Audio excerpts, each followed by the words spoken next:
Alguns dos vídeos mais vistos aqui do canal foram vídeos de hábitos de sucesso. E, de fato, existe um valor grande que a gente consegue extrair desse tipo de conteúdo. Mas acontece que os hábitos, eles são a manifestação de algo que vem antes deles, de princípios, de valores, que se a gente entende, eles servem como um modelo mental, como a gente pode olhar a nossa vida, para garantir que a gente sabe se o hábito, ou a ação, ou a forma como a gente está lidando com uma circunstância é de fato boa ou não para nos gerar prosperidade financeira.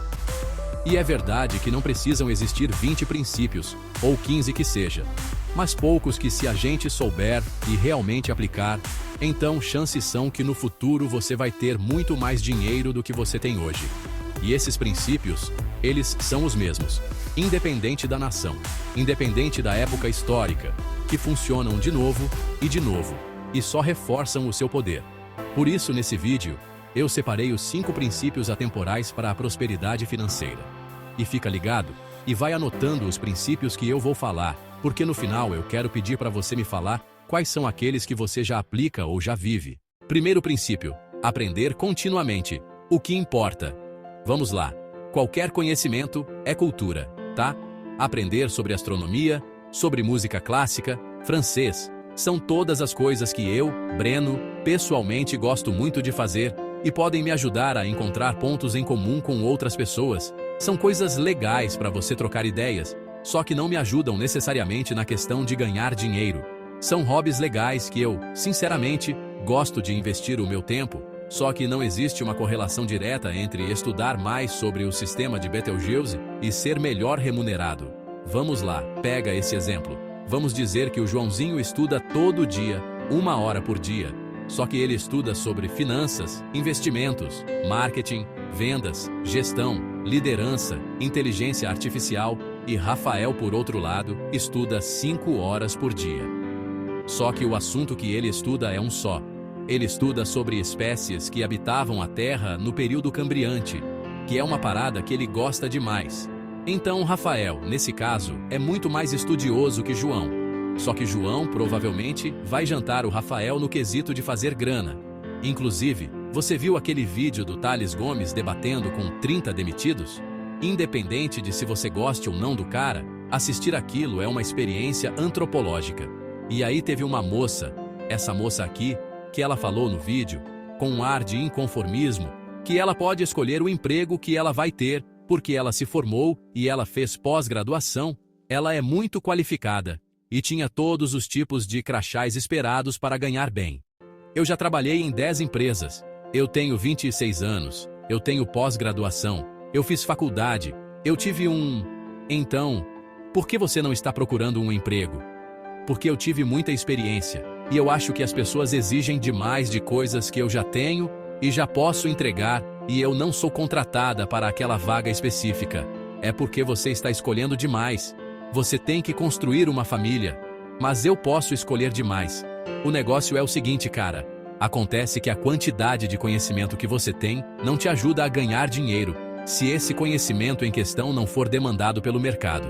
Isso é muito comum das pessoas acreditar que porque elas estudaram muito, então elas merecem ganhar mais.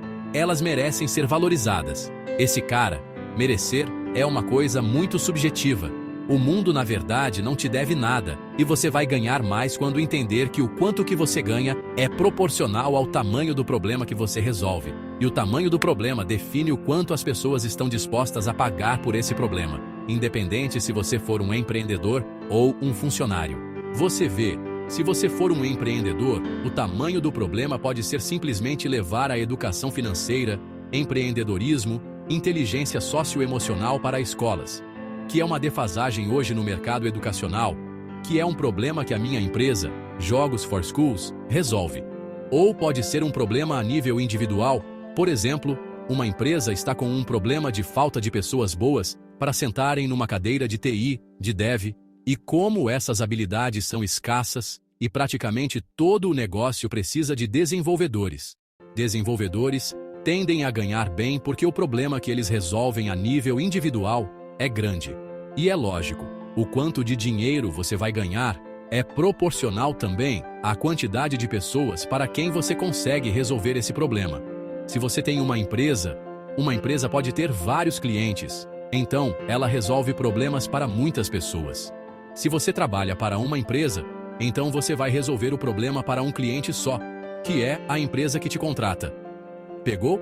Então, a quantidade de clientes vai definir o volume de transações que vão fluir para você conseguir acumular patrimônio. Então, resumo. Ao invés de reclamar que está difícil de emprego porque as pessoas se formaram no seu curso, elas estão atuando num segmento em que a crise está forte e não tem muito o que fazer, fala, poxa, quais são os conhecimentos que eu tenho que aprender, que são valiosos para qualquer negócio que eu trabalhe, e que genuinamente podem aumentar o meu valor de mercado e aumentar as minhas chances de outras empresas quererem me contratar. E detalhe, ainda que você queira fazer pós-graduação, mestrado, para a área que você está, isso pode ser importante, só que não são para todas as áreas em que isso é.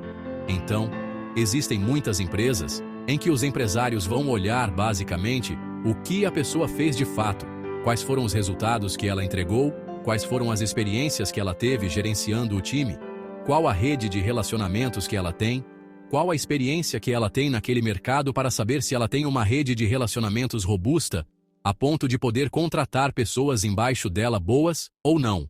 E aí você tem essa pessoa que tem tudo isso aqui, histórico provado de vida real, com um currículo profissional fraco, tipo, se formou na particular da Andorinha, da cidade Punzinho Cheiroso. E aí você tem um outro cara aqui que veio de Harvard, mas não fez nada, e eu vou muito mais no brother que veio da Punzinho Cheiroso. Segundo princípio, o estabelecimento de objetivos financeiros de acúmulo para daqui a um período de tempo, normalmente 12 meses, fazer o cascateamento desse objetivo em um plano de ação tangível. Esse daqui parece grande, mas você vai entender. Quem não sabe para onde vai, não chega em lugar nenhum, pelo menos nenhum que preste. Entende o seguinte, prosperidade financeira é sobre acúmulo, e acúmulo qualquer pessoa pode fazer e deve, inclusive. Só que isso não é tão óbvio quanto dizer, gasta menos do que você ganha. Todo mundo sabe disso. Isso é muito simples, e não dá uma visão sobre o que a gente tem que fazer. A verdade é, se você não sabe o quanto que você quer guardar, chances são que você não vai conseguir guardar dinheiro nenhum. É preciso ter meta para isso. É igual à empresa. Quer ver? Como é que funciona numa empresa? O CEO vai dar uma meta financeira, tipo, esse ano vamos faturar 16 milhões de reais. E aí os diretores associados a revenue, como marketing e comercial, eles vão fazer um plano para quebrar esse resultado em metas trimestrais, tipo, 4 milhões por trimestre. E aí para saber depois o número de vendas que eles vão ter que fazer, eles vão pegar esse faturamento trimestral e dividir pelo ticket médio da venda. Vamos dizer que nesse caso é R$1.000. Então, 16 milhões divididos por 1.000 é 16 mil vendas, quebrando por trimestre. Então 4 mil vendas por trimestre. E o que acontece? Vamos dizer que esses diretores sabem, com base no histórico, que para fazer essas 4 mil vendas, eles precisam levar 20 mil pessoas para acessar a página de vendas. Só que eles sabem que para 20 mil pessoas chegarem na página de vendas, eles vão precisar de 240 mil visualizações no YouTube. E para ter 240 mil visualizações no YouTube, como em média cada vídeo gera 20 mil visualizações, eles vão precisar postar 12 vídeos nesse trimestre. Você entendeu? Óbvio que isso de forma ultra simplificada, mas você partiu de uma meta financeira e você cascateou num plano de ação claro do que você tem que fazer. Com a sua vida de pessoa física, é a mesma coisa. Quanto você quer guardar no ano? 12 mil reais? 120 mil reais? Vamos dizer que é 12 mil. Isso significa guardar R$1.000 por mês, não é? Então vamos lá. Depois de você levantar as suas despesas e cortar o que não é essencial, vamos dizer que você viu que você pode cortar constantemente R$500 por mês. E aí o que você faz? Você senta e chora? Porque cadê os outros R$500 que você queria para guardar R$1.000 por mês? Não, cara. O que você faz? Qual que é o plano de ação para você fazer mais R$500 por mês para você guardar? Você vai dar uma aula particular de algo que você é bom? Uma aula de violão? Uma aula de matemática? Você vai se cadastrar num site de freelancer para alguma pessoa contratar teu serviço de Photoshop? Vai cuidar do cachorro do vizinho? Vai fazer brigadeiro para revender na faculdade? Tem que pensar em alguma coisa. E aí, o teu pensamento é: quantas aulas eu preciso dar no mês para conseguir fazer esses R$ 500? Então, quantos serviços de freela? Ou então, quantos brigadeiros eu preciso vender para bater essa meta? E aí você saiu de uma meta financeira e cascateou em 2 planos de ação. Consigo gastar menos R$ 500 por mês e eu preciso até o final do ano criar uma atividade extra que vai me remunerar em média mais R$ 500 por mês. E você fazendo isso todo mês, o que vai acontecer? No final do ano você bateu a meta. Isso é muito importante porque ter uma meta te ajuda a ver valor em abrir mão das coisas. Presta atenção, se você não sabe onde você quer chegar, por que você vai se dar o sacrifício de não comprar o que você quer no curto prazo? Não comprar o que você quer dói. E para resistir à tentação disso, é importante ter visão de onde você quer chegar para que todo o sacrifício que você viva, você se dê um tapinha no ombro e fale assim: cara, parabéns para mim, sua luta vai valer a pena. Eu não consigo estressar o quão importante isso é. Tem um ditado que diz que você é a média das pessoas que você mais convive. Isso é absolutamente verdade, só que talvez você não entenda como que isso funciona. Você é a média das pessoas que você anda. Por que você se faz a média? Como assim? Num grupo de pessoas dedicadas, inteligentes, pessoas disciplinadas, você não quer ser o cara que não estuda, ou então que não acorda no horário, ou então que não trabalha longas horas, porque todo mundo já está fazendo isso, você não quer ser diferente. E na psicologia esse fenômeno tem até um nome, chama conformidade social. Conformidade social é um fenômeno que se manifesta na forma de nós tendermos a querer entrar em conformidade com os comportamentos das pessoas à nossa volta. Só que conformidade social pode prejudicar também. É uma faca de 2 gumes. Por exemplo, se você se coloca no meio de pessoas que são antiéticas, trapaceiras, preguiçosas, com hábitos de se endividar para comprar o que querem em vez de economizar, quando você chegar nesse grupo no primeiro momento, primeiro que você vai sentir um bam. Você vai sentir grandão. Porque você não faz nada disso. Você vai sentir maior aula ali. Só que com o tempo, o teu convívio com as pessoas vai distorcer a tua visão do que é normal e do que é aceitável. E aí, você vai começar a fazer as mesmas coisas. Afinal, poxa, todo mundo é assim. Qual é o problema de eu fazer também? E não, cara, as pessoas não são assim. Você que está no meio de pessoas que têm princípios pouco relacionados à prosperidade financeira. Ah, e detalhe, mesmo que você não conheça ninguém, ou às vezes as pessoas que você quer se aproximar não necessariamente querem hoje ser suas amigas. Você não tem ninguém no teu meio que você sinta que pode te ajudar a crescer. Ainda dá para você se beneficiar desse efeito. Sério, sabe como? Você aloca parte relevante do seu tempo para assistir podcasts, para ler livros de pessoas bem-sucedidas, para você assistir vídeos de quem te inspira, e assim, parte do seu tempo está sendo alocado recebendo informação do que a média das pessoas bem-sucedidas fazem, mesmo que elas não sejam suas amigas diretas, está sendo influenciado por elas. E justamente por você ter se deixado influenciar por tantas dessas referências, você acaba também, inevitavelmente, na média, vivendo os mesmos comportamentos de prosperidade. Sabe como? Porque você vai começar a se comparar com elas, e vai se sentir mal quando você perceber que você não está sendo o exemplo do comportamento que elas vivem, quando você não está sendo produtivo, quando você não está cuidando da sua saúde, quando você está sendo arrogante, quando você está gastando, quando você está tomando dívida, coisa que você sabe que poderia comprar daqui a 3 anos. E esse inconformismo, essa insatisfação e desconforto, vai literalmente ser uma força que vai te colocar nos trilhos de viver os comportamentos que vão te ajudar a crescer. E falando em crescer, melhor que a gente esteja com os parceiros que mais vão nos ajudar para isso. É por isso que eu queria falar da Revolut. A Revolut é voltada principalmente para pessoas que querem fazer viagens no exterior. Tem cartão de débito em dólar, que permite você gerenciar os seus gastos nos pockets, que são caixinhas que você consegue alocar parte do seu dinheiro para diferentes propósitos financeiros, tipo dinheiro para uma viagem, ou então quebrar o dinheiro da viagem em dinheiro do hotel, dinheiro da alimentação, dinheiro do transporte. E tudo isso com uma experiência intuitiva e fácil de usar. Hoje, a Revolut já tem mais de 40 milhões de usuários e é o aplicativo mais baixado da Europa.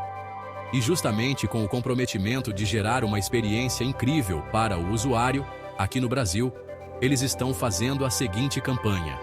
Quando você acumular R$ 500 de gastos no seu cartão de débito nos primeiros 60 dias na Revolut, você vai receber R$ 100 de cashback. Ou seja, imagina você gastar R$ 500 em uma compra e conseguir 20% de cashback. É exatamente o que os inscritos aqui do canal estão podendo ter acesso simplesmente por virem aqui embaixo, clicarem no link da descrição e se tornarem clientes da Revolut. Então participa dessa revolução na forma como a gente vai fazer a gestão das nossas finanças aqui no Brasil e no exterior. Revolut tem os menores spreads do mercado, com só 0,6% de taxa. Estou deixando o link aqui embaixo para você não perder tempo e abrir conta agora na Revolut. Quarto princípio, cultive bons relacionamentos. Eu já fiz alguns vídeos aqui falando da importância da gente ter uma rede de relacionamentos, mas aqui é menos sobre você tratar os outros bem, dado que a gente nunca sabe quando que pessoas que a gente ajudou podem nos ajudar lá na frente. Isso é importante pra caramba, mas aqui é um outro aspecto dos relacionamentos que eu quero falar. É sobre você saber o que deve ser feito, mas mais importante, quem pode fazer o que deve ser feito. Presta atenção, no começo de um negócio em que você está ali fazendo barba, cabelo e bigode, você vai ser uma pessoa fundamental. Isso é bom, porque você não vai ter verbo infinito para contratar as melhores pessoas para fazer as coisas, então você vai ter que fazer. E até quando você de fato começar a contratar as primeiras pessoas no negócio, se você já sujou a mão de graxa ali no operacional, é interessante que você saiba como orientar essas pessoas que estão entrando no negócio a conseguir fazer ainda melhor. Mas a partir do momento em que você assume um cargo equivalente à gerência para cima, é muito melhor você saber um pouco de tudo e gerenciar quem sabe de verdade do que você colocar a mão na operação. Então se lembra, isso é o que permite que você consiga alocar o seu tempo empreendendo, no crescimento do negócio, na estratégia, nas novas linhas de receita, nos novos produtos a serem lançados. O que jamais vai acontecer se o que você está fazendo é única e exclusivamente usando o seu tempo para fazer atividades que outras pessoas poderiam fazer às vezes ainda melhor do que você. Então, a importância de cultivar bons relacionamentos é menos sobre você saber fazer e mais sobre você conhecer as pessoas que fazem e focar em organizar as pessoas e dar a direção de futuro do que elas devem fazer, do que elas devem construir. Turma, e falando de bons relacionamentos, eu tendo a pensar que eu e você, a gente já tem um bom relacionamento depois de tantos anos, né? E se você está chegando agora, que vai começar a ser construído. E por isso que eu queria te fazer um pedido, que não vai te custar nada, mas vai valer o mundo para mim. Que é o seguinte, a Jovens for Schools, que é o meu programa de educação financeira, empreendedorismo e inteligência socioemocional, para atender alunos em escolas desde os 3 aninhos até os 17, foi nomeado para competir pelo prêmio Top Educação, que é só o maior prêmio de educação do Brasil. E a gente foi nomeado em 2 categorias. Na categoria de Educação Financeira e Programa de Educação Socioemocional. O comprometimento da minha vida é poder levar esses conhecimentos que dão à luz para os nossos alunos conseguirem prosperar em quaisquer áreas que eles queiram sonhar em fazer. A minha missão é inspirar os alunos a sonhar em grande, e o meu programa, movê-los a realizar esses sonhos com as ferramentas necessárias. Por isso, ganhar esse prêmio é um reconhecimento para o mercado de que esse é realmente o programa que eu devo colocar na minha escola. O programa que eu devo colocar nas escolas dos meus filhos. E isso vai me ajudar muito, se você simplesmente tomar 30 segundos do seu tempo e clicar no segundo link na descrição, colocar os seus dados rapidinho e votar na Jovens for Schools nessas 2 categorias. De novo, se eu te ajudei em algum momento ao longo desses 7 anos produzindo conteúdo de graça, saiba que esses 30 segundos que você vai tomar vão fazer com que tudo isso tenha valido a pena. O link está aqui na descrição. Quinto princípio, apetite de crescimento, comprometimento absoluto, mais mentalidade e abundância. O que eu quero dizer com isso em algumas palavras é assim: não deixe as oportunidades passarem. Mas se tudo der errado, se o mundo desabar, ainda vai ter várias outras oportunidades para mim lá na frente. Então assim, Eu vou dar a minha vida para fazer esse projeto que eu tô agora dar certo. Mas se não der, existem milhões de outras coisas que eu posso fazer. Cara, eu vou te falar, teve uma vez que eu achei que eu tivesse perdido o canal, né? E foi um momento sinceramente desesperador na minha vida.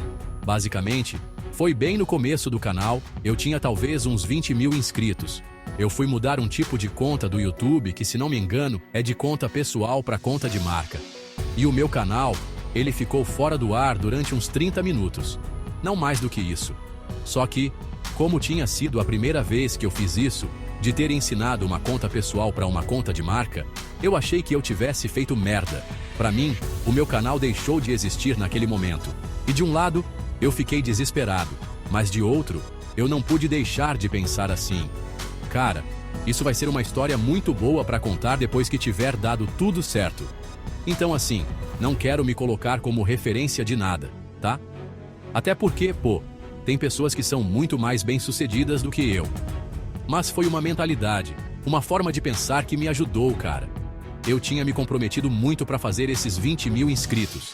Acordando cedo, abrindo mão de sair com os amigos, estudando todo dia, gravando, editando vídeo, fazendo tudo sozinho. Pô, foram 20 mil inscritos muito batalhados, né? E mesmo assim, chegando no momento em que você perde tudo, e depois de meses fazendo aquilo, talvez um dos primeiros estímulos que a gente tenha é, cara, nem ferrando que eu vou fazer isso tudo do zero de novo. Mas às vezes, tem coisas que vêm pra bem. O próprio Whindersson Nunes, eu vi um vídeo dele falando que também chegou a ter o canal dele hackeado, roubado, quando tinha os 30 mil inscritos e teve que começar do zero. Cara, imagina se tivesse começado e virou genuinamente uma baita história boa para contar de resiliência, de comprometimento.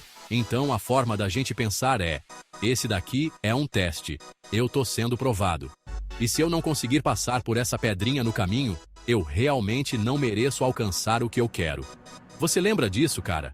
Cada problema é um teste, para ver se você vai dar conta mesmo das coisas difíceis que estão te aguardando mais à frente. Agora me fala você, quais desses 5 princípios você já aplica na sua vida? Comenta aqui embaixo. E também compartilha se tem algum outro princípio que a gente deixou de falar aqui e você considera indispensável.